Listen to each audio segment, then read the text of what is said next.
តែលុយបណ្ណើតិចតួចបរោះម្នាក់ដែលចាត់ចាក់សម្លាប់មិត្តស្លាប់រស់តាំងពីក្មេង10កំបិតរឿងរ៉ាវមិត្តសម្លាញ់ពីរនាក់រាប់អានស្រឡាញ់គ្នាជួយគ្នាតាំងពីវិទ្យាល័យប្រែក្លាយជាករណីឃាតកម្មដ៏រន្ធត់ក៏ក្រាបទីក្រុងតូក្យូ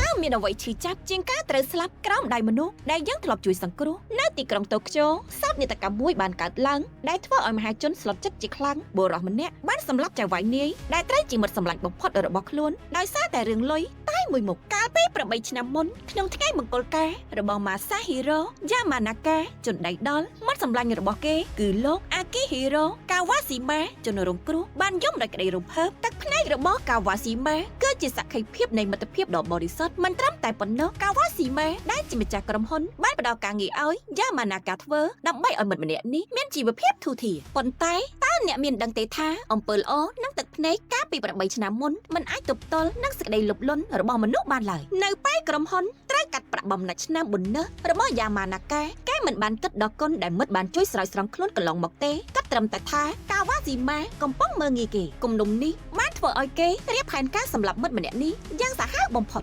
Yamanaka បានទៅផ្ទះរបស់ Kawashima រួចបាញ់ថ្នាំសម្លាប់សត្វល្អិតចូលភ្នែកមិត្តសម្លាញ់ដើម្បីកុំឲ្យមើលឃើញនិងការពារខ្លួនបានរួចដេញចាក់និងចាក់ Kawashima ជាង10កំបិតរហូតដល់ស្លាប់ក្នុងស្លុកឈាមអ្វីដែលកាន់តែរន្ធត់គឺក្រោយសម្លាប់មិត្តដែលធ្លាប់យំក្នុងថ្ងៃការខ្លួនហើយ Yamanaka បានបដូរសម្លៀកបំពាក់ហើយដើរចេញទៅផឹកស៊ីយ៉ាងស្ងប់ស្ងាត់លោក Akihiro Kawashima បានស្លាប់ក្រោមដៃមនុស្សដែលគាត់ស្រឡាញ់និងជួយជ្រោមជ្រែងបំផុតរឿងនេះបានក្លាយជាមេរៀនដ៏ជូរចត់សម្រាប់មនុស្សគ្រប់គ្នាជួនកាលចិត្តមនុស្សអាចប្រែប្រួលបានគ្រប់ពេលសូម្បីតែមិត្តដែលធ្លាប់ដុំជំនួសយើងក៏អាចក្លាយជាអ្នកដែលមកយកជីវិតយើងដែរសូមជម្រាបជូនថានាយកដ្ឋានប៉ូលីសក្រុងបានចាប់ខ្លួនលោក Masahiro Yamanaka ដែលជាអ្នកគ្រប់គ្រងផ្នែកលក់នៅក្រុមហ៊ុនកាលពីថ្ងៃសុក្រទី9 ខែមករាពីបទសង្ស័យថាបានសម្លាប់ប្រធានក្រុមហ៊ុនគឺលោក Akihiro Kawashima អាយុ44ឆ្នាំនៅក្នុងអាផាតមិនរបស់លោក Kawashima ក្នុងសង្កាត់អូចាក្រុងតូក្យូនេះបើតាមការចុះផ្សាយរបស់សារព័ត៌មាន The Japan Times